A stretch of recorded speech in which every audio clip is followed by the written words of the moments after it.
श्रीगणेशाय नमः। श्रीसरस्वत्यै नमः। श्रीगुरुभ्यो नमः। श्रुतिस्मृतिपुराणानाम् आलयं करुणालयं नमामि भगवत्पाद शङ्करं लोकशङ्करं। शङ्करं शङ्कराचार्यं केशवं बादरायणं सूत्रभाष्यकृतौ वन्दे भगवन्तौ पुनः पुनः। ईश्वरो गुरुरात्मेति मूर्तिभेदविभागिने व्योमवद्व्याप्तदेहाय दक्षिणामूर्तये नमः। योऽन्तः प्रविश्य मम वाचमिमां प्रसुप्तां सञ्जीवयत्यखिलशक्तिधरस्वधाम्ना अन्यांश हस्तचरणश्रवणत्वगादीन् प्राणान्नमो भगवते पुरुषाय तुभ्यम्। वंशीविभूषितकरान्नवनीरदाभात् पीताम्बरादरुणबिम्बफलाधरोष्ठात् पूर्णेन्दुसुन्दरमुखादरविन्दनेत्रात् कृष्णात् परं किमपि तत्त्वमहं न जाने। वसुदेवसुतं देवं कंसचाणूरमर्दनं देवकी परमानंदं कृष्णं वंदे जगद्गुरुम्। भगवद गीता के 18वें अध्याय का हम चिंतन कर रहे हैं और 18वें अध्याय का चिंतन करते हुए अंत के प्रकरण तक हम आ चुके हैं। भगवद गीता का उपदेश हो गया। भगवद गीता के अंतिम चरण में, अंतिम उपदेश में या उपदेश के अंत में उपदेश का उपसंहार करते हुए भगवान ने कहा, सर्वधर्मान् परित्यज्य मामेकं शरणं व्रज अहं त्वा सर्वपापेभ्यो मोक्षयिष्यामि मा शुचः। भगवान के इस कथन में भगवान ने जब कहा सर्वधर्मान् परित्यज्य, तो सारे धर्मों का परित्याग करना क्या है, इसका चिंतन हमने किया। धर्म इस शब्द का अर्थ क्या है? धर्म इस शब्द का अर्थ यहां पे कर्म है। धर्माधर्मौ सपदि गलितौ पुण्य पापे विशीर्णे। इष्ट अनिष्ट मार्ग, योग्य अयोग्य, सारा जो कर्म है वह उन सबका त्याग करके मुझ एक परमात्मा की शरण में आओ। परमात्मा की मेरे स्वरूप को जानो, मेरे स्वरूप को देखो। इस प्रकार से उपदेश करने पर भगवान ने कहा, यह कहने के बाद यह जो कथन है, यह जो उपदेश है, वह किसे नहीं देना चाहिए। और यह कहने के बाद जो उपदेश यह किसी योग्य व्यक्ति को करता है वह मेरे लिए कैसा प्रिय है, यह सारा विषय भगवान बता रहे हैं। इस विषय को आगे बढ़ाए उसके पूर्व 62 से लेके 67 तक सारे जो श्लोक है उनको एक साथ पढ़ते हैं। 68 तक।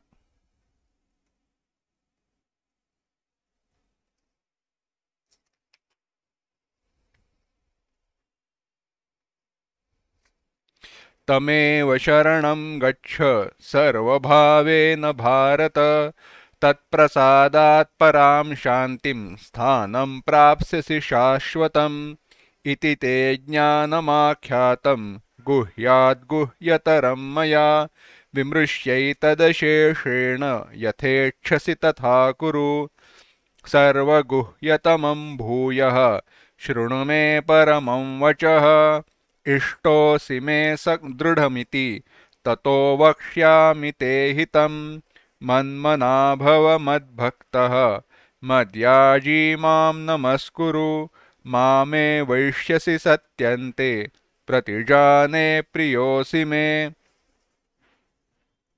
सर्वधर्मान् परित्यज्य मामेकं शरणं व्रज अहं त्वा सर्वपापेभ्यो मोक्षयिष्यामि मा शुचः। इदं ते न तपस्काय न भक्ताय कदाचन न चाशुश्रूषवे वाच्यं न च मां योऽभ्यसूयति य इमं परमं गुह्यं मद्भक्तेष्वभिधास्यति भक्तिमान् भक्तिं मयि परां कृत्वा मामे वैष्यत्य संशयः। जो पुरुष, जो साधक मुझ पर प्रीति रखकर यह परम रहस्य युक्त गीता शास्त्र मेरे भक्तों को कहेगा, बताएगा, वह मुझे प्राप्त होगा, इसमें कोई संशय नहीं है। यह कहने के बाद भगवान एक बड़ी गहराई की बात कह रहे हैं। भगवान कह रहे हैं, 69वां श्लोक देखना, न च तस्मान् मनुष्येषु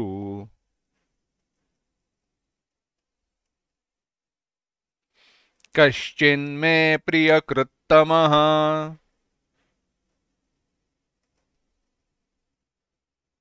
भविता न च मे तस्मात् अन्यः प्रियतरो भुवि।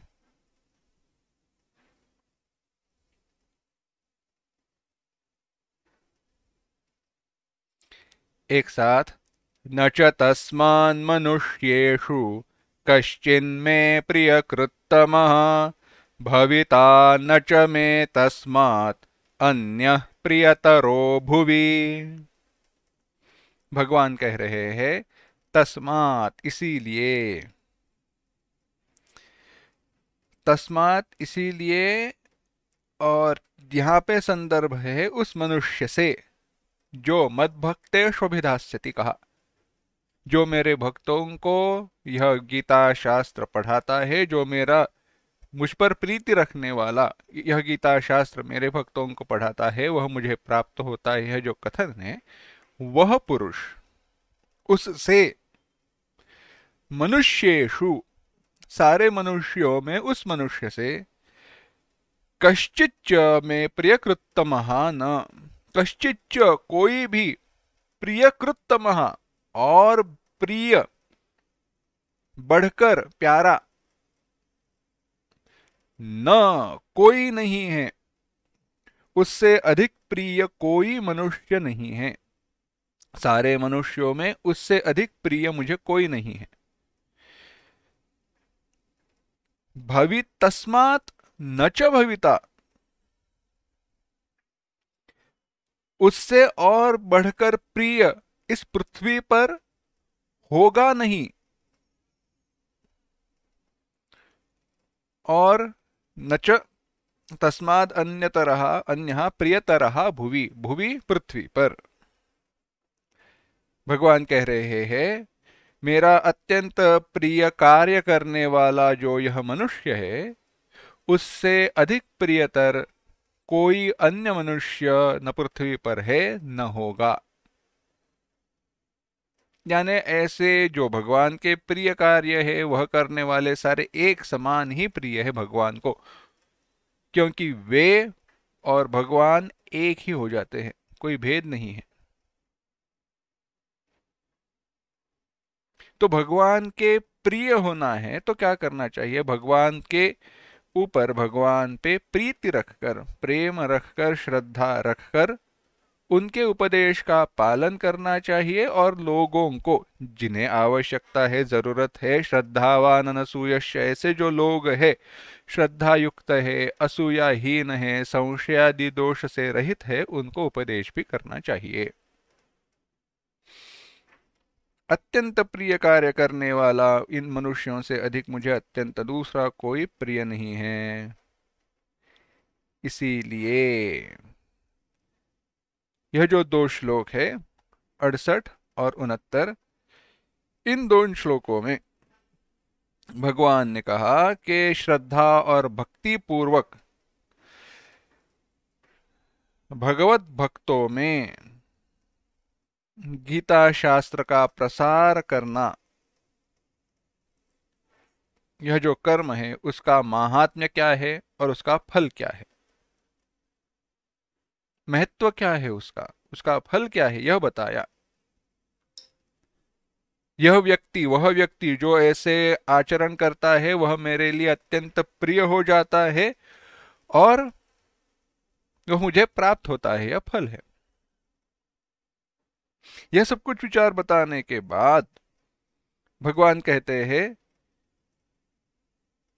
यह बात तो सही है कि जो मेरे अत्यंत मुझ पर प्रीति रखने वाला है, जो लोगों को गीता शास्त्र का उपदेश करता है, वह मेरे लिए अत्यंत प्रिय है। परंतु सब लोग सुनाने लगे तो सुनने वाला कौन होगा? सभी गीता शास्त्र को पढ़ाने की शक्ति नहीं रखते। तो उनके लिए भगवान कहते हैं कि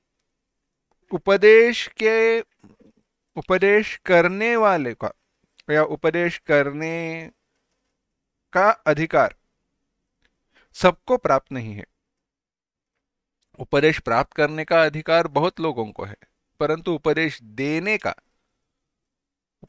देने का जो अधिकार है वह सबको है नहीं। तो जो उपदेश देते हैं वही भगवान को अत्यंत प्रिय है क्या? भगवान कहते हैं नहीं। भगवान गीता शास्त्र के अध्ययन का महात्म्य बता रहे हैं। 70वां श्लोक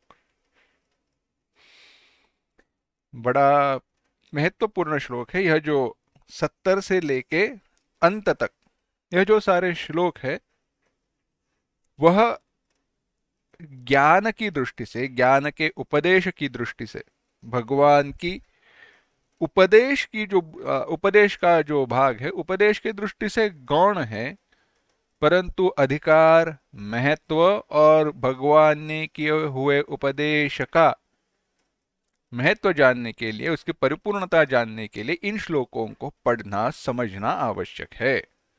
भगवान इसीलिए 70वें श्लोक में कह रहे हैं, अध्येष्यते च य इमम् धर्म्यं संवादमावयोः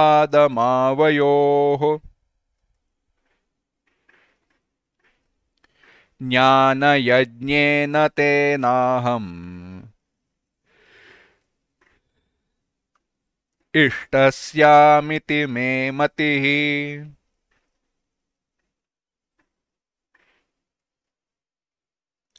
एक साथ, अध्येष्यते च य इमम् धर्म्यं संवादमावयोः ज्ञानयज्ञेन तेनाहम् इष्टस्यामिति मे मतिः। भगवान कह रहे हैं आवयोः,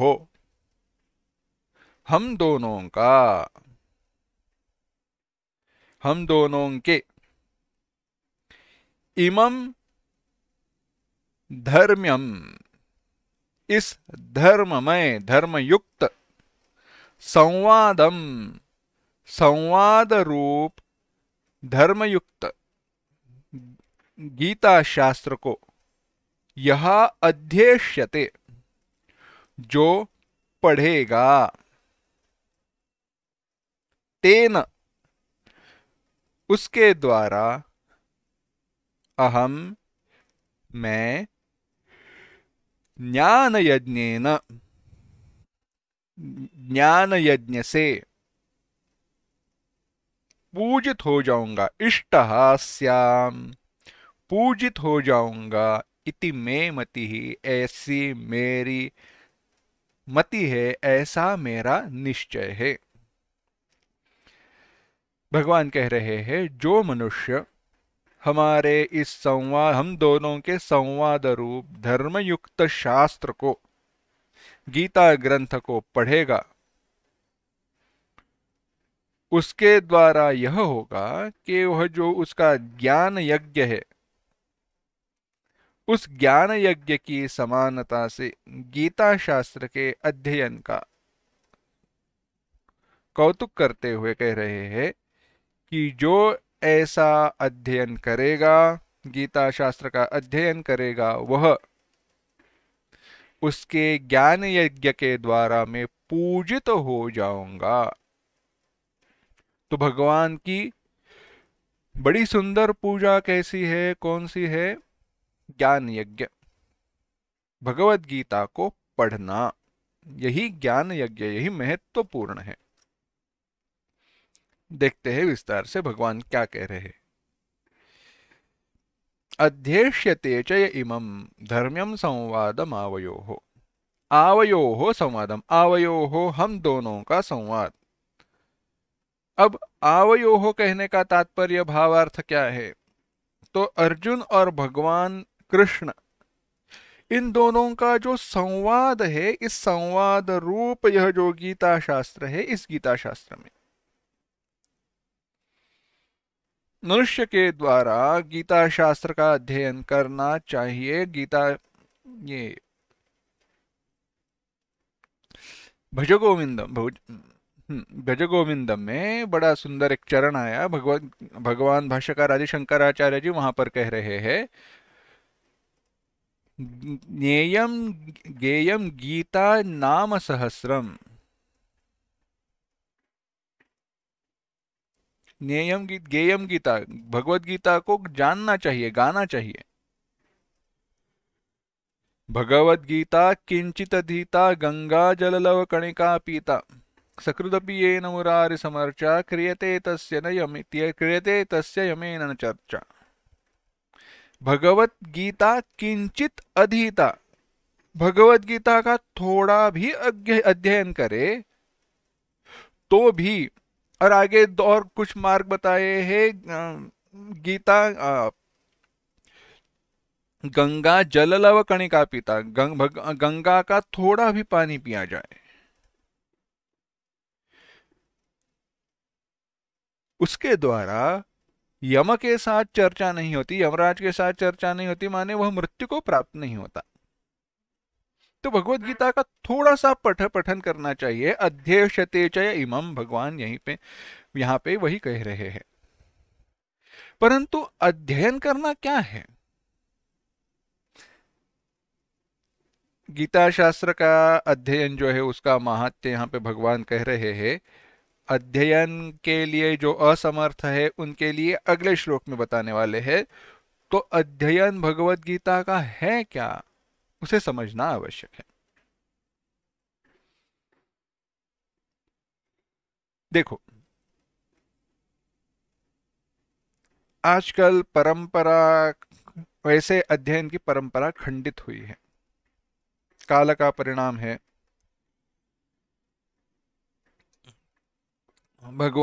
मनुष्य के बुद्धि की मर्यादाएं है, काल बदल गया है, ऐसी बात है। नहीं तो कुछ साल पहले, अभी भी कहीं पे यह परंपरा है। परंपरा ऐसी है, किसी भी ग्रंथ का अध्ययन करना है तो पहले वह ग्रंथ को कंठस्थ करना चाहिए। बचपन से ही पढ़ते हैं, जब उनका यज्ञोपवीत संस्कार वगैरह होता है, गुरुकुल में जाते हैं, पढ़ने लगते हैं, वहां पे बचपन से ही पढ़ना है कोई ग्रंथ तो कंठस्थ करो, बस एक ही मार्ग है, कंठस्थ करो, पढ़ो, पहले बार बार पढ़ो, बाद में सीखेंगे। व्याकरण न्याय शास्त्र के कुछ ग्रंथ है, उनका ऐसे ही पठन होता है, अध्ययन होता है। अब हुआ ऐसे है, सब रिकॉर्डिंग्स उपलब्ध है, पीडीएफ उपलब्ध है, तो कंठस्थ करने की प्रक्रिया धीरे धीरे कम होने लगी है, व्यवधान भी बढ़े हैं, कोई बात नहीं। तो तात्पर्य है, पहले अध्ययन अगर शुरू करना है किसी ग्रंथ का, किसी शास्त्र का, तो उसको कंठस्थ करो। कंठस्थ करो माने, अब तो हमारी उम्र हो गई, हमारी यानी सामान्य दृष्टि से कह रहे हैं, 40, 50, 60, 70 जो भी हो, इस उम्र में कंठस्थ होना मुश्किल है। बुद्धि जो है वह कठिन हो जाती है, जड़ नहीं कहूंगा,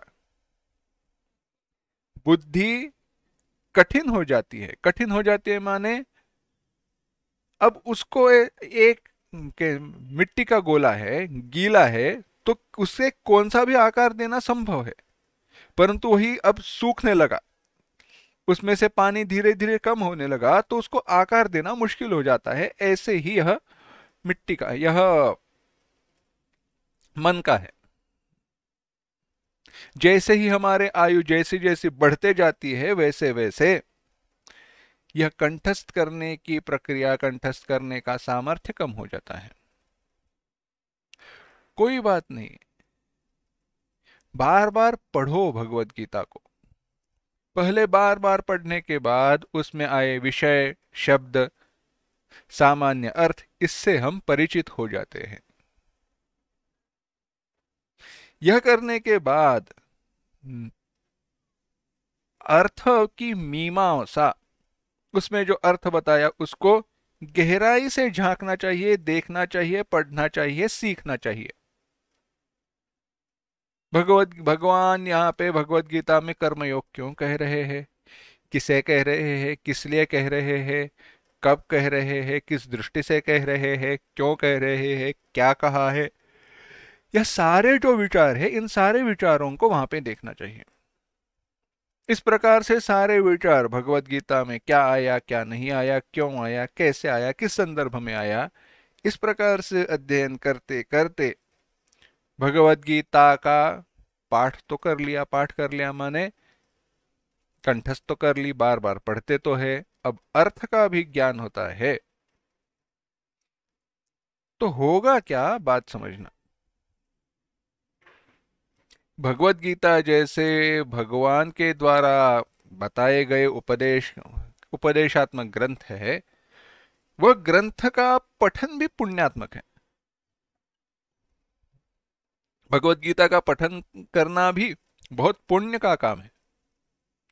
परंतु बात ऐसी है, भगवत गीता का पठन करना बड़ा पुण्य का कार्य है, परंतु उसका अर्थ ना समझे तो उसका उतना परिणाम होगा नहीं जितना होना चाहिए। आसान सी बात बताते हैं, एक सामान्य सा उदाहरण है। छोटे बच्चों को हम कहते हैं ना, बाहर से खेल कर आते हैं शाम को, तो कहते हैं पहले जाकर नहा लो, हाथ पैर धोना, बाद में खाना खाना। यह क्यों बताते हैं? केवल ऐसे ही हम बताते रहे, उसकी मीमांसा नहीं की, क्यों ऐसे करना चाहिए नहीं बताया। तो कभी आलस के कारण, परिणाम, महत्व, यह इसका ज्ञान न होने के कारण, हाथ न धोने का परिणाम क्या है, बीमार पड़ जाएंगे, जीव जंतु जो रहते हैं, बैक्टीरियाज वगैरह रहते हैं, वह पेट में चले जाएंगे, इत्यादि जो ज्ञान है वह ज्ञान आवृत्त होता है, उनको पता नहीं रहता। तो हम बताते हैं इसलिए वे करेंगे, परंतु जब हम नहीं हैं तो वह शायद ना करे, कहेंगे क्यों करना है, क्या महत्व है, इस दृष्टि से। तो इसके लिए कहा, शास्त्र को पढ़ो तो सही, कंठस्थ करो, बार बार पढ़ते रहो, वह तो सही है, सीखना भी चाहिए, अध्ययन भी करना चाहिए, क्योंकि भगवत गीता का नित्य पाठ, उसके साथ उसके अर्थ का ज्ञान अधिक उत्तम है।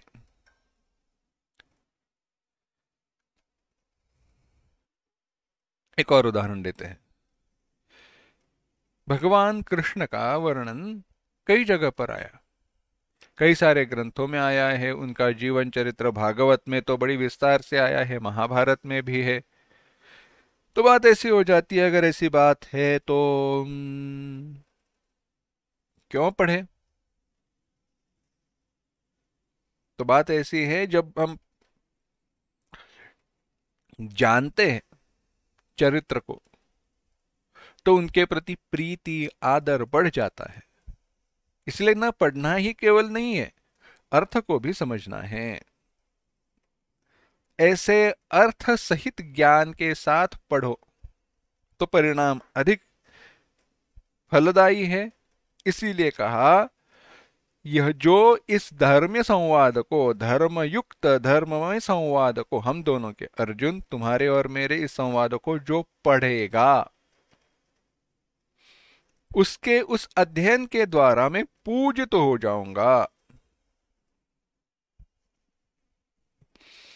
क्योंकि यह ज्ञान यज्ञ है। ज्ञान यज्ञ विधि यज्ञ, जप यज्ञ, उपांश यज्ञ, मानस यज्ञ, मानस यज्ञ मानस माने मन के द्वारा किया गया यज्ञ, और इसमें ज्ञान यज्ञ मानस यज्ञ है। ज्ञान यज्ञ मानस यज्ञ है। विधि यज्ञ माने अग्नि में हवन करके किया गया यज्ञ। जप यज्ञ जप जाप के साथ किया गया यज्ञ। यजन, यज्ञ माने आहुति डालना ही यज्ञ नहीं है, यजन पूजन। उपांशु जप, उपांशु यानी निज श्रवण योग्यो स्याद उपांशु जप स्मृतः। कहना है, पढ़ना तो है, बोलना तो है, परंतु अपने आप को सुनाई दे इतना ही बड़ा, इतनी ही जोर से, और जोर से नहीं। इस प्रकार से गीता शास्त्र के अध्ययन की स्तुति करते वक्त भगवान कह रहे हैं, जो इस प्रकार से मेरे ग्रंथ को पढ़ेगा, उसका अध्ययन करेगा, वह भी मेरे लिए समान रूप से प्रिय होता है। यानी केवल पढ़ाने वाला नहीं, पढ़ने वाला भी प्रिय है। भगवान, आपके स्टैंडर्ड्स बहुत हाई हैं, एक्सपेक्टेशन बहुत हाई है। आप जो भी इच्छा करते हैं, जो भी चाहते हैं, वह सब कुछ बड़ा ही है, सब बहुत ज्यादा ही कठिन है। भगवान कहते हैं, बात तो सही है, मुझे प्राप्त करना है तो सामान्य अधिकार कैसे, विशेष अधिकार चाहिए ना। परंतु भगवान बड़े करुणामय है। भगवान आगे 71वें श्लोक में कह रहे हैं, 71वां श्लोक देखना। श्रद्धावाननसूयश्च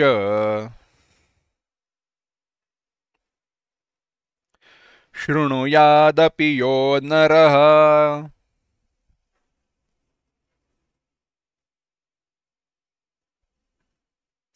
सोऽपि मुक्तः शुभान् लोकान्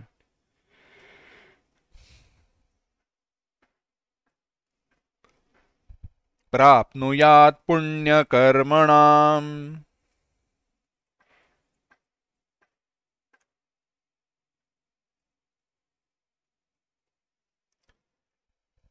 एक साथ, श्रद्धावाननसूयश्च शृणुयादपि यो नरः सोऽपि मुक्तः शुभान् लोकान् प्राप्नुयात् पुण्यकर्मणाम्। जो भगवान कह रहे, जो श्रद्धावान, श्रद्धा से युक्त, च और अनसूयः, अनसूयः असूया रहित, दोष दृष्टि से रहित होकर, यह नरः जो मनुष्य, शृणुयादपि सुनता भी है, केवल सुनता है वह, सह अपि पापेभ्यः मुक्तः, पाप से मुक्त होकर, पुण्य कर्मणाम, उत्तम कर्म करने वालों के, शुभान लोकान प्राप्नुयात्, शुभ लोकों को प्राप्त होता है। भगवान कह रहे हैं, जो मनुष्य इस ग्रंथ को श्रद्धा युक्त होकर, दोष दृष्टि से रहित होकर सुनता है, वह भी पापों से मुक्त होकर पुण्य कार्यों के, पुण्य कर्म करने वाले, यानी अग्निहोत्रादि का जो श्रेष्ठ कर्म है, ब्रह्म कर्म है, उन कर्मों को करने वाले मनुष्यों के समान, जो शुभ लोक है, मनुष्यों को प्राप्त होने वाले जो शुभ लोक है, उन लोकों को प्राप्त हो जाता है। अपि इस शब्द का अर्थ क्या का कहने, अपि शब्द कहने का महत्व यह है कि यह केवल सुनने वालों के लिए है, तो जो जानते हैं उनकी क्या कहना, उनकी बात क्या, वे तो और भी अच्छे लोगों को जाते हैं। तो कह रहे हैं भगवान, बड़ा सुंदर कथन है भगवान का। इस पर संत ज्ञानेश्वर जी महाराज जी ने जब जो टीका लिखी है ज्ञानेश्वरी, उसमें इस श्लोक के संदर्भ में ही वो भी आती है। वहां पे भगवान संत ज्ञानेश्वर जी महाराज कह रहे हैं कि मगतयाचा श्रवणपुटी गीतेची अक्षरे जव पैठी होईन का उठा उठी पळेची पाप, सवेची पळेची पाप। इस अर्थ का वो भी है। सहजता से किसी श्रद्धायुक्त मनुष्य के कानों पर भगवत गीता के अक्षर पड़े, सुनने भी नहीं है, श्रवण पुटी गीतेची अक्षरे जवळ पैठी, केवल कानों के ऊपर से जा रही है, ध्यान देकर पढ़ रहे हैं ऐसे भी नहीं है, परंतु ऐसे होने पर भी पड़ेची पाप, उनका पाप चला जाता है, पाप दूर हो जाता है। अच्छा ऐसी बात है, तो एक काम करेंगे, कल से रिकॉर्डिंग लगा देंगे भगवत गीता का। वैसी भक्ति हो, श्रद्धा हो तो परिणाम करेगा, बिल्कुल परिणाम नहीं होगा ऐसी बात नहीं है। भगवत गीता की रिकॉर्डिंग चल रही है, अच्छी बात है। कभी कभी जब ध्यान जाए तो एक दो वाक्य जो सुनाई देंगे वह भी जीवन में परिवर्तन कराए, आश्चर्य नहीं है। परंतु अगर त्वरित अल्पकाल में तुरंत अगर परिणाम चाहिए तो थोड़ी मेहनत तो करनी पड़ेगी। परंतु भगवान यहां पे कह रहे हैं शृणुयादपि यो नरः, केवल सुने भी तो भी बात बन जाएगी, वह अत्यंत शुभ लोकों को प्राप्त होगा, शुभ लोकों को प्राप्त होकर उसकी चित्त की शुद्धि की प्राप्ति हो जाएगी।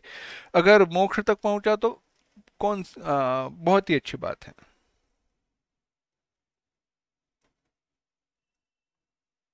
होई न का उठा उठी पड़ेची पाप, पाप चला जाता है तू। अब यह कहने के बाद 71वें श्लोक में गीता शास्त्र का कथन, पठन और श्रवण, इसका महात्म्य बताने के बाद भगवान स्वयं सब कुछ जानने वाले होते हुए भी अर्जुन को सावधान करने के लिए उसके मन की, चित्त की स्थिति पूछ रहे हैं। जो कुछ भी शास्त्र का उपदेश हुआ, उस शास्त्र के उपदेश का ग्रहण शिष्य के द्वारा उत्तम प्रकार से हुआ है कि नहीं, इसके विवेचन के लिए भगवान पूछ रहे हैं। पूछने का अभिप्राय हेतु यही है कि शास्त्र का अभिप्राय श्रोता ने ग्रहण किया है या नहीं, यह समझने पर, बताने वाला समझ जाए तो फिर से कहना है या नहीं कहना है समझ जाएगा। किसी को आप कुछ सिखा रहे हो, समझे, पूछते हैं ना, बात ध्यान में आई, ऐसे है, तो तात्पर्य है कि वह समझा है कि नहीं, इसे समझने के लिए और इसके द्वारा आचार्य जो है, पढ़ाने वाले जो है, उनका कर्तव्य बताने के लिए यहां पर भगवान बता रहे हैं, भगवान स्वयं पूछ रहे हैं अर्जुन से। उसे देखने के पूर्व एक विचार, जो 3 श्लोक हमने देखे, जो श्लोक अभी देखे, उसमें क्या कहा, भगवत गीता का श्रवण करने वाला, भगवत गीता पढ़ाने वाला और भगवत गीता पढ़ने वाला। कथन, पठन और श्रवण, 3 बातें बताई। कथन करने वाला कौन है? कथन करने वाले स्वयं भगवान है। श्रवण करने वाले कौन है? श्रवण करने वाले 2 लोग हैं, चलो 4-5 लोग। कैसे है, कहीं कहीं कथा के संदर्भ आए हैं,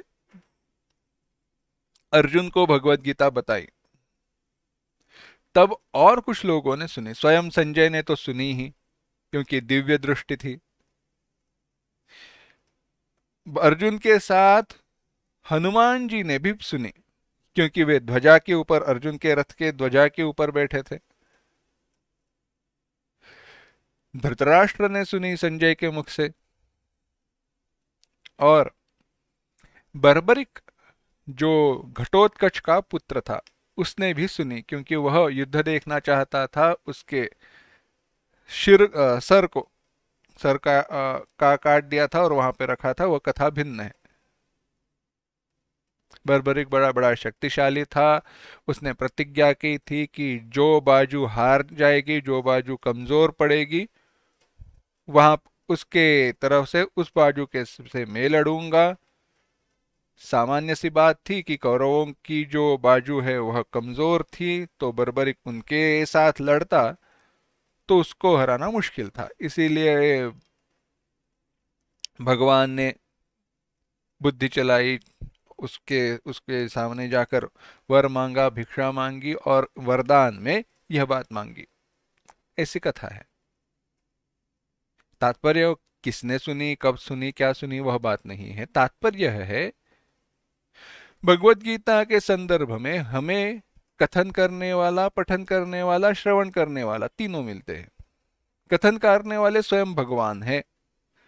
वहां तक जाने के पहले स्टेप्स है। पहले हम श्रवण कर रहे हैं परंतु हम पर कोई परिणाम नहीं है, क्योंकि हमारा श्रवण धृतराष्ट्र की तरह हो रहा है।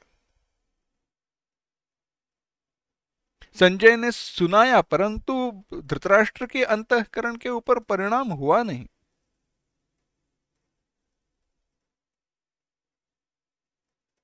धृतराष्ट्र के अंतःकरण पर का अंतःकरण में स्थित मोह गया नहीं।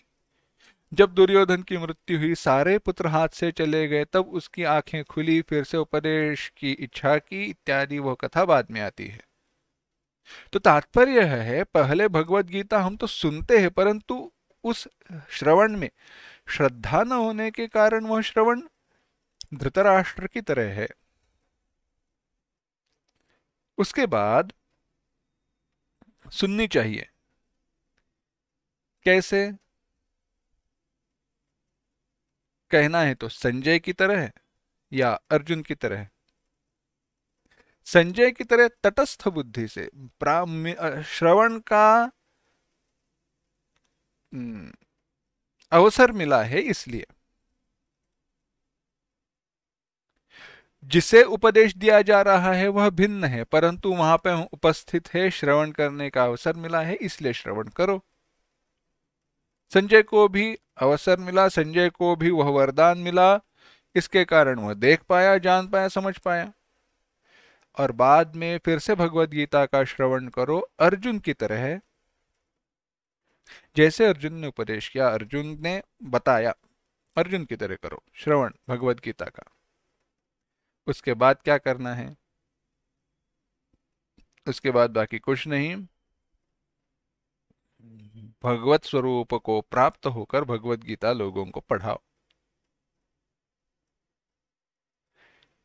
पठन, श्रवण और कथन, इस प्रकार से भगवान अर्जुन को सावध करके उसके अभिप्राय की इच्छा कर रहे हैं। भगवान पूछ रहे हैं, 72वां श्लोक,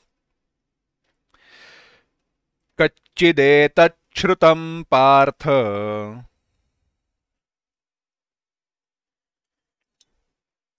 त्वयैकाग्रेण चेतसा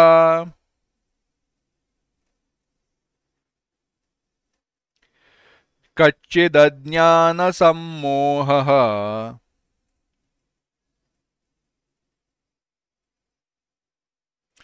प्रनष्टस्ते धनंजय।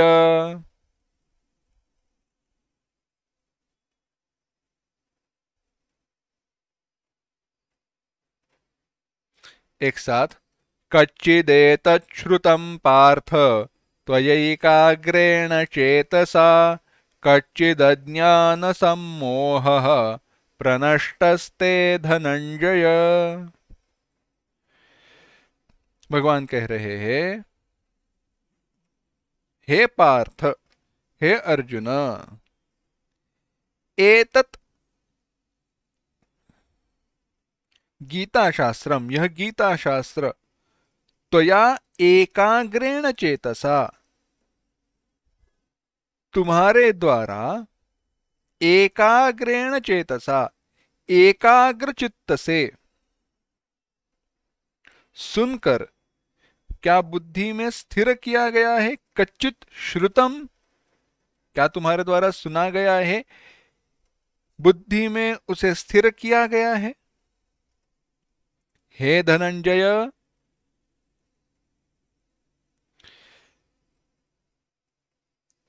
तव ते अज्ञान सम्मोहः कच्चित् प्रनष्टः।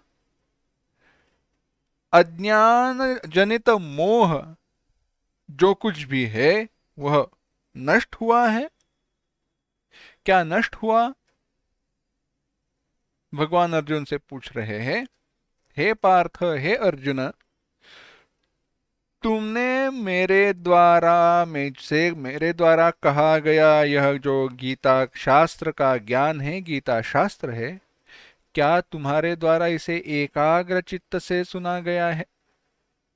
क्या अच्छे योग्य प्रकार से सुना गया है? क्या तुम्हारा अज्ञान जनित मोह, अविवेकता, चित्त का मूढ़ भाव सर्वथा नष्ट हुआ है?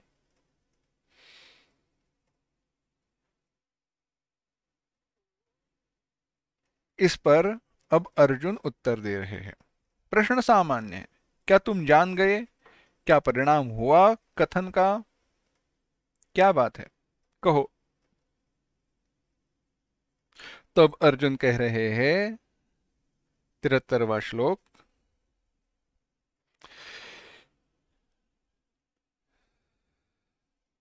अर्जुन उवाच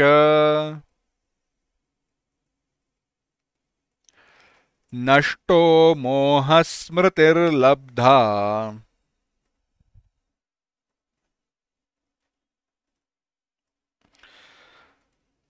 त्वत्प्रसादात्मयाच्युत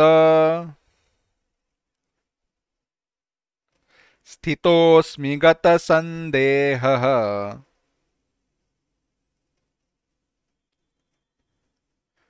करिष्ये वचनं तव।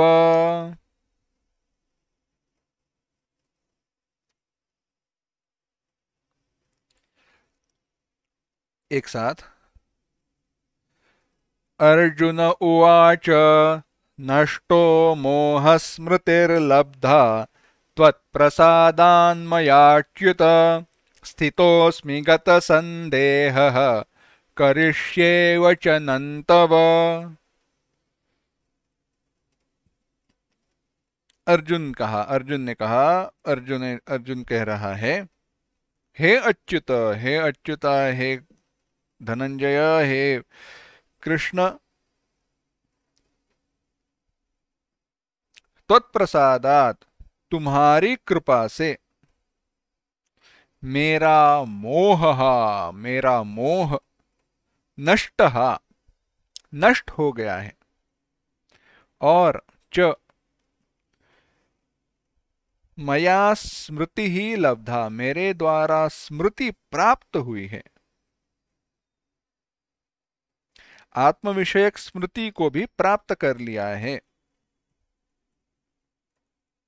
अतः इसीलिए अहम गते संदेह स्थितः अस्मि, मैं संदेह रहित होकर स्थिर हुआ हूं, स्थित हूं।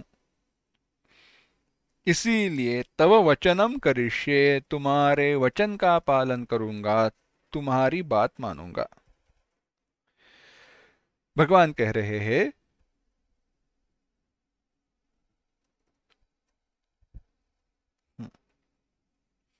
हे अच्युत, हे अर्जुन, मेरा अज्ञानजन्य मोह,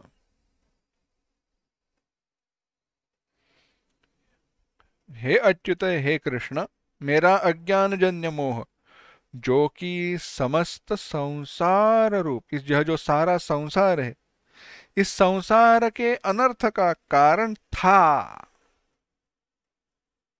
और समुद्र की भांति दुस्तर था।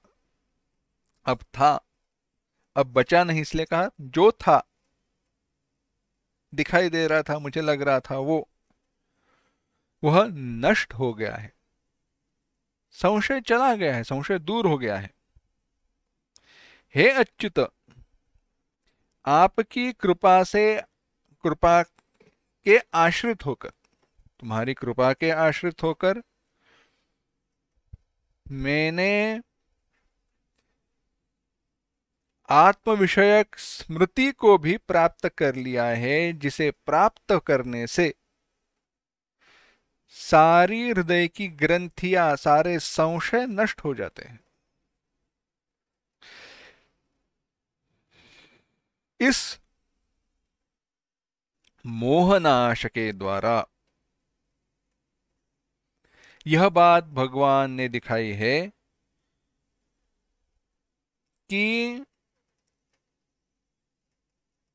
देखो, शास्त्र के अध्ययन का प्रयोजन क्या है, विचार क्या है, इसका विचार भगवान ने बताया, भगवान बता रहे हैं। कहा क्या है कि मोहनाश विषय, इस संशय का विनाश करने वाले प्रश्नोत्तर से यह बात निश्चित रूप से दिखलाई जाती है, दिखाई जा रही है कि जो यह अज्ञान जनित मोह है, उस मोह का नाश और आत्म विषयक स्मृति का लाभ, मोह का विनाश और स्मृति का ज्ञान का लाभ, बस इतना ही समर्थ शास्त्रों का अर्थ ज्ञान का फल है। बस इतना ही है और बाकी कुछ नहीं। करना क्या है? संशयों की निवृत्ति, ब्रह्म ज्ञान की प्राप्ति, और कुछ नहीं। इससे अन्य दूसरा न कोई प्रयोजन है, न कुछ बात है। छांदोग्योपनिषद ने कहा, तरति शोकमात्मवित सोहम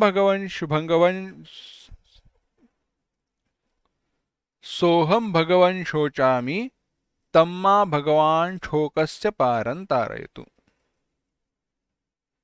मैंने कई लोगों से बात सुनी है, पढ़ी है, देखा है, समझा है कि तरति शोकम आत्मवित, शोक करने वाले, दुख करने वाले इस शोक रूपी, संसार रूपी सागर को ज्ञान के द्वारा, आत्मविद, आत्मज्ञान के द्वारा लांघ जाते।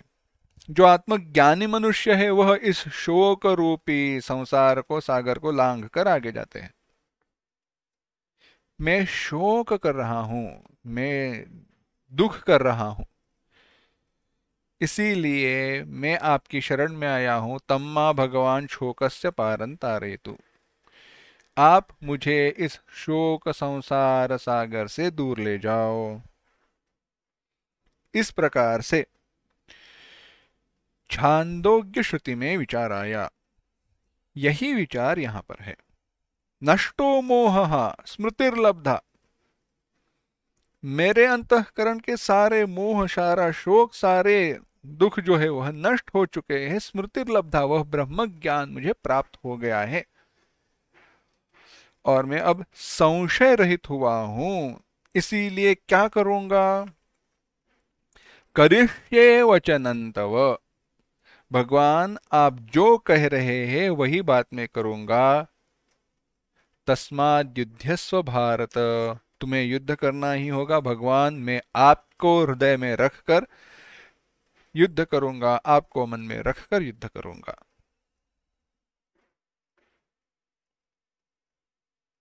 ऐसी बात है।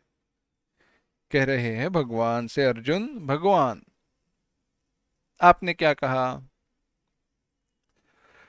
सुख दुखे सुमे कृत्वा लाभालाभो जया जयो ततो युद्धाय युज्यस्व नैवं पापम अवाप्स्यसि।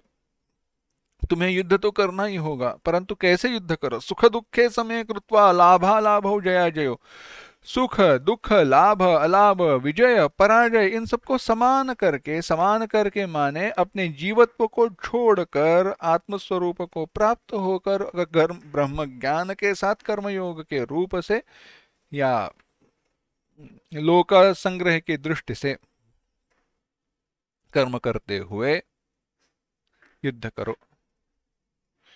इसी प्रकार से अब संशय रहित हुआ मैं आपकी आज्ञा के अधीन हूं। मैं आपका कहना करूंगा, आपकी कृपा से मैं कृतार्थ हो गया हूं, मेरे लिए कोई कर्तव्य शेष नहीं है।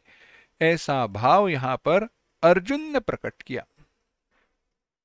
बस इतनी बात कहकर भगवान, मेरे सारे संशय नष्ट हो चुके हैं, मेरे सारे संशय नष्ट हो गए हैं, मुझे वह स्मृति, आत्मज्ञान विषयक जो स्मृति है, जो मैं भूल गया था मेरे स्वरूप को, वह प्राप्त हुई है। इसीलिए मैं आपका वचन करूंगा, आपकी जो बात है वह मानूंगा। यह कहने के बाद संजय अब कह रहे हैं। अर्जुन ने कहा करिष्ये वचनम, तब बात समाप्त हुई। वह जो रण संग्राम है कुरुक्षेत्र में, कृष्ण और अर्जुन, इनका संवाद वहां पे समाप्त हुआ। यह सब कुछ होने के बाद संजय अब अपने हृदय को, अपने अंतःकरण को प्रकट कर रहे हैं। वे कह रहे हैं, 74वां श्लोक,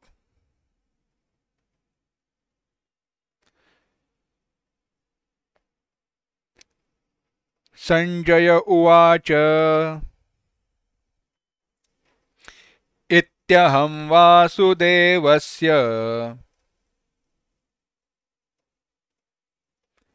पार्थस्य च महात्मनः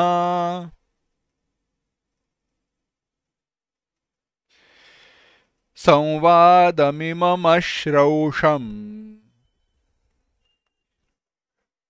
अद्भुतं रोमहर्षणम्।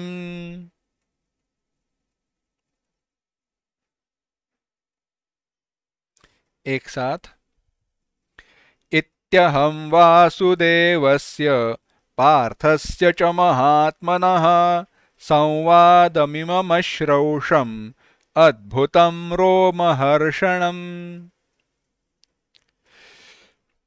कह रहे हैं इत्यहं, इति एवं, इति अहम, इस प्रकार से, वासुदेवस्य च महात्मनः, पार्थस्य च,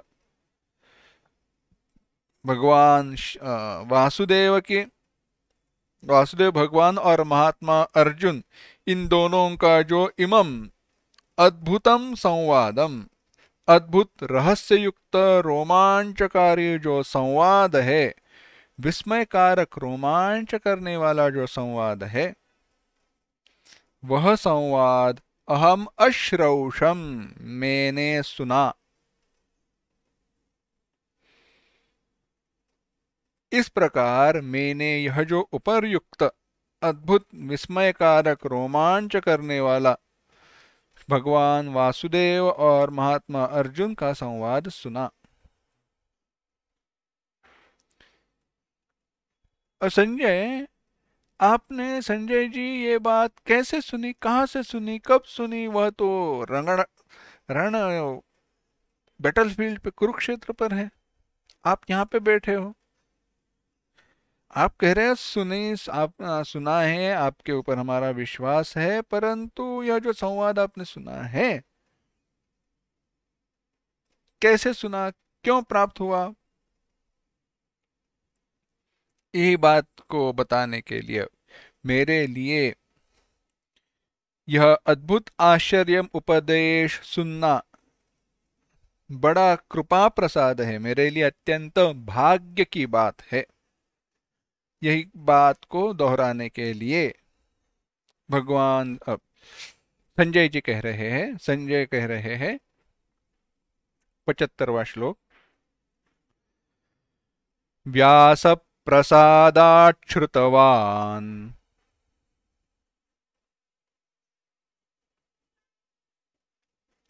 एतद्गुह्यमहं परम्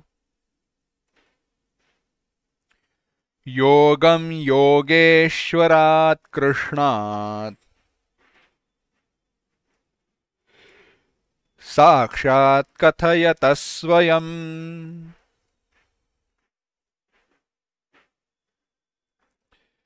व्यासप्रसादात् श्रुतवान् एतद्गुह्यमहं परम् योगं योगेश्वरात् कृष्णात् साक्षात् कथयत स्वयं।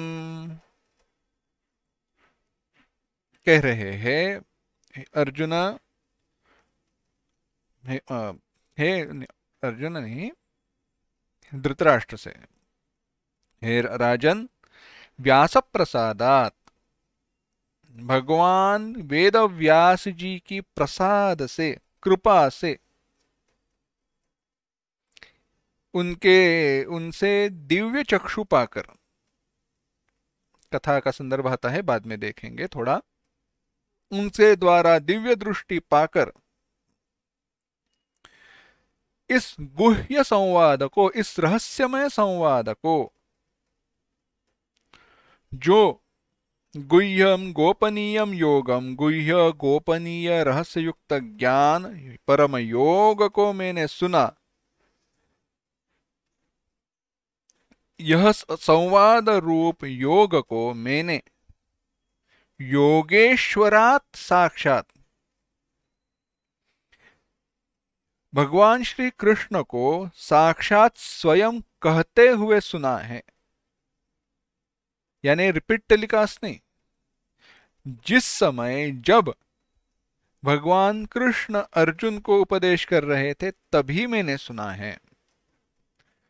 भगवान ने अर्जुन को ऐसे ऐसे उपदेश किया, ऐसे मुझे किसी ने बताया और वे मैं आपको बता रहा हूं, ऐसा नहीं। मैंने स्वयं उस उपदेश को भगवान को देते हुए देखा है, सुना है। संजय कह रहे हैं व्यास प्रसादात, भगवान श्री वेद व्यास जी ने संजय को वरदान दिया कि जो कुछ भी प्रकट अप्रकट, दिन में रात में, पीछे ऊपर जो कुछ भी हो रहा है, उस सबका रणांगण पर, उस रण में, उस युद्ध भूमि पर जो कुछ भी हो रहा है वह सब तुम देख पाओगे, जानोगे। प्रकट अप्रकट, किसी के मन में रहा, किसी ने प्रकट की कर कहकर कहा हुआ, जो कुछ भी हो सब कुछ तुम जानोगे।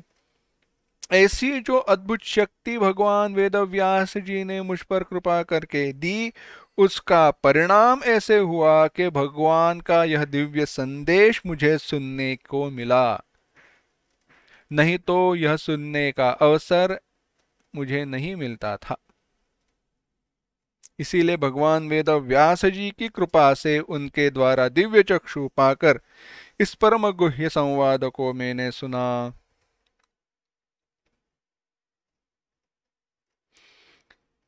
यह परम है, संवाद जो है, यह उपदेश जो है परम है, अत्यंत श्रेष्ठ है, गुह्य है, अनधिकारी व्यक्ति के सामने यह बताने के योग्य नहीं है।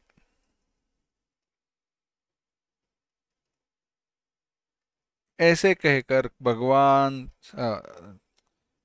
संजय धृतराष्ट्र से कह रहे हैं कि यह जो कुछ भी गीता शास्त्र मैंने तुम्हें पढ़ाया, उपर्युक्त जो कुछ भी गीता शास्त्र है जो मैंने आपको बताया, वह किसी दूसरे से सुनकर मैं बता रहा हूं, ऐसे नहीं समझना। मैंने स्वयं वह सुना है, मेरी आंखों से देखा है, कानों से सुना है। क्या सुना, कैसे देखा? भगवान स्वयं उनके प्रियतम अर्जुन को उपदेश दे रहे हैं, प्रत्यक्ष मैंने सुना। इस प्रकार से उस संवाद को मैंने देखा, सर्वशक्तिमान साक्षात भगवान श्री कृष्ण की मुखारविंद से सुना है।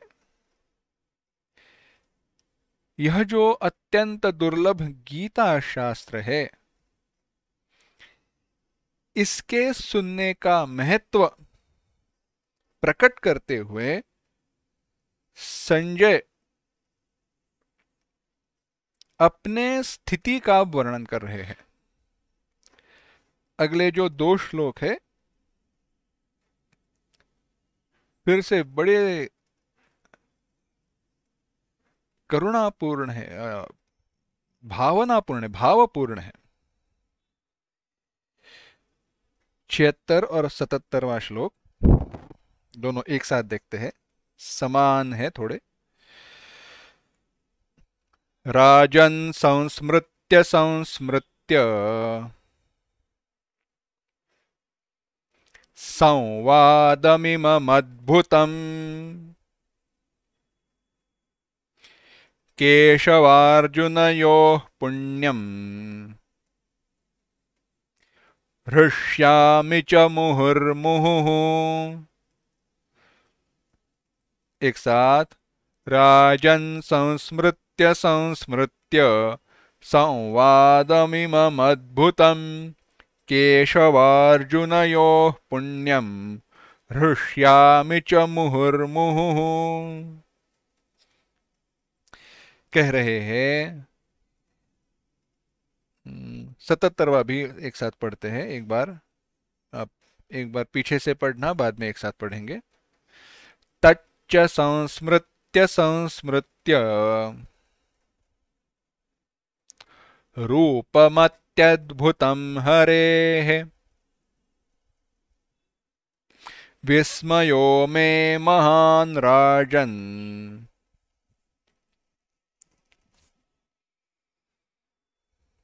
हृष्यामि च पुनः पुनः।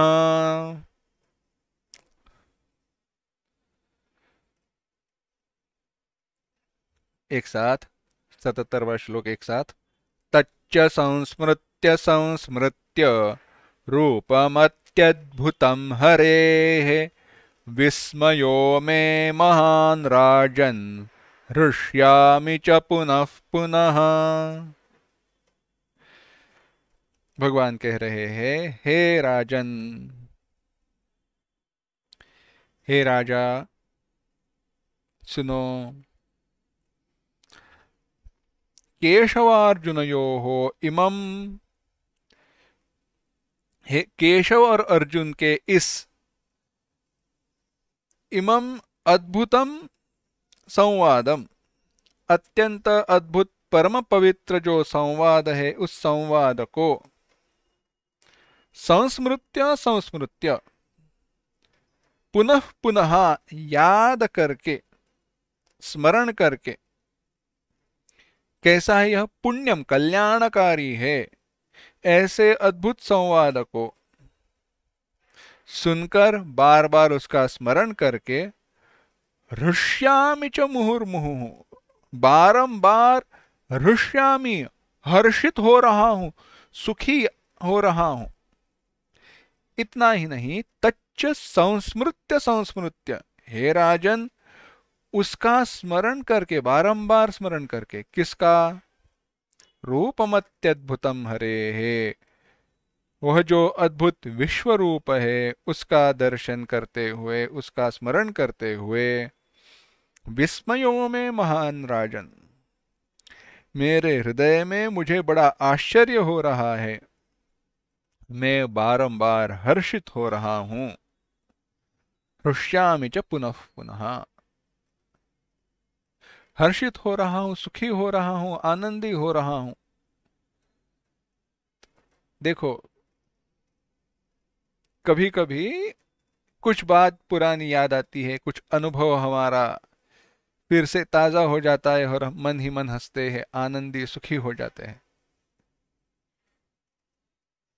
सामान्य अनुभव की ऐसी बात है तो भगवान, प्रत्यक्ष भगवान के द्वारा दिया गया उपदेश और भगवान का विश्व रूप, इसका दर्शन हो तो कौन क्या होगा?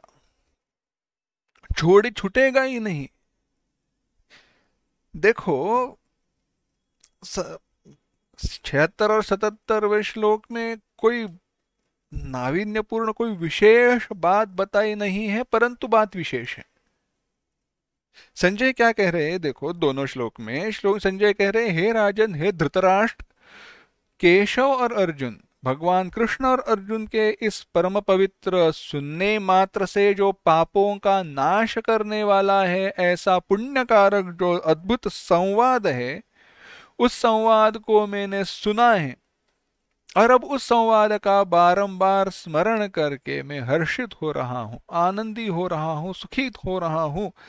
इतना ही नहीं, तच्च संस्मृत्य संस्मृत्य, हे राजन, हरि के उस अति अद्भुत विश्व रूप को बारंबार याद करके मुझे बड़ा आश्चर्य हो रहा है। और मैं बारंबार हर्षित हो रहा हूं।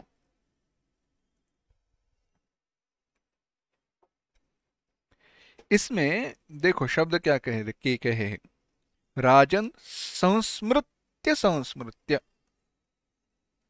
और तच्च संस्मृत्य संस्मृत्य, बारंबार याद करना है। किस चीज को हम बारंबार याद करते हैं, छोड़ना नहीं चाहते? जो अत्यंत प्रिय हो, निजी हो, जिसका महत्व हम जान गए हैं, वह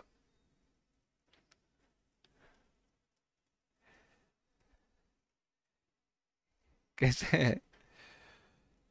दृष्टांत तो योग्य नहीं है, परंतु बात समझ लेना। किसी अत्यंत निजी परिवार वाले व्यक्ति की मृत्यु हो जाती है, एक जगह पर मन तो कहता है रो क्यों रहे हो, आया था सो गया, कौन सी बड़ी बात है। मृत्यु तो निश्चित है, होनी वाली है, इत्यादि सारा विचार हम करते हैं।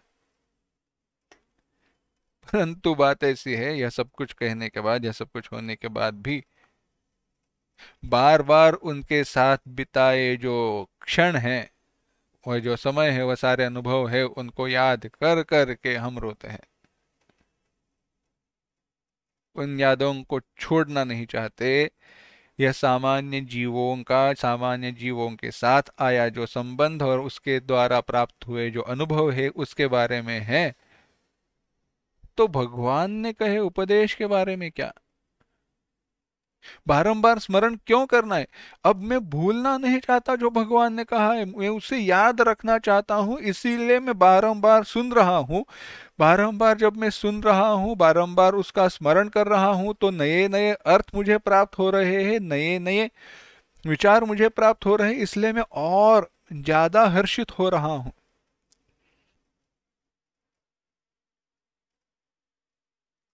कोई एक अत्यंत प्रिय, मतलब फेवरेट टीवी कॉमेडी शो, कोई भी शो हो, तो उसको हम बार बार सुनते हैं, वैसे बारंबार मैं हर्षित हो रहा हूं। इतना ही नहीं, हे राजन, उस भगवान के रूप को, यह जो विश्व रूप है, उस रूप को बारंबार याद करके मुझे बड़ा आश्चर्य हो रहा है और मैं हर्षित हो रहा हूं।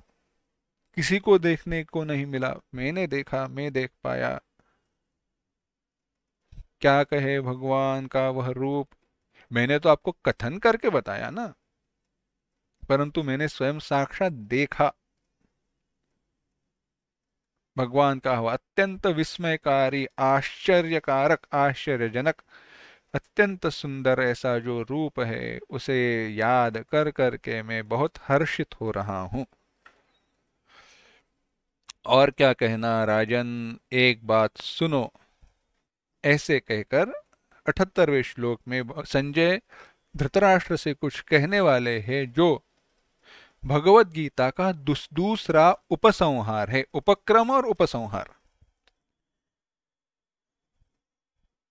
एक उपक्रम उपसंहार हमने देखा जो भगवत गीता के दूसरे अध्याय के 11वें श्लोक से शुरू होकर भगवत गीता के 18वें अध्याय के 66वें श्लोक तक समाप्त होता है। अशोच्यानन्वशोचस्त्वं प्रज्ञावादांश भाष्यसे गतासून गतासूंश नानुशोचन्ति पंडितः, यहाँ से शुरू होकर सर्वधर्मान् परित्यज्य मामेकं शरणं व्रज अहं त्वा सर्वपापेभ्यो मोक्षयिष्यामि मा शुचः, इस श्लोक तक। इसमें शोक नहीं करना चाहिए। भगवत गीता का जो ज्ञान प्रधान उपदेश है, ज्ञान का उपदेश है, इस दृष्टि से शुरुआत और अंत, उपक्रम और उपसंहार यह बताया। परंतु संपूर्ण भगवत गीता का एक दूसरे दृष्टि से अगर उपक्रम उपसंहार देखे, शुरुआत और अंत देखे, तो भगवत गीता की शुरुआत कहां से हुई और अगला श्लोक कहां पे समाप्त हो रहा है, इसका विचार करें तो धर्म का प्रतिपादन मिलता है। क्या योग्य है, क्या अयोग्य है, क्या करना चाहिए, इसका प्रतिपादन मिलता है। क्योंकि भगवत गीता की शुरुआत होती है धर्म क्षेत्रे कुरुक्षेत्रे, वहां पे धर, ध और आधा र ऐसे है, और अगले श्लोक में अंत का जो अक्षर है वह है म, और इसी प्रकार से होता है धर्म।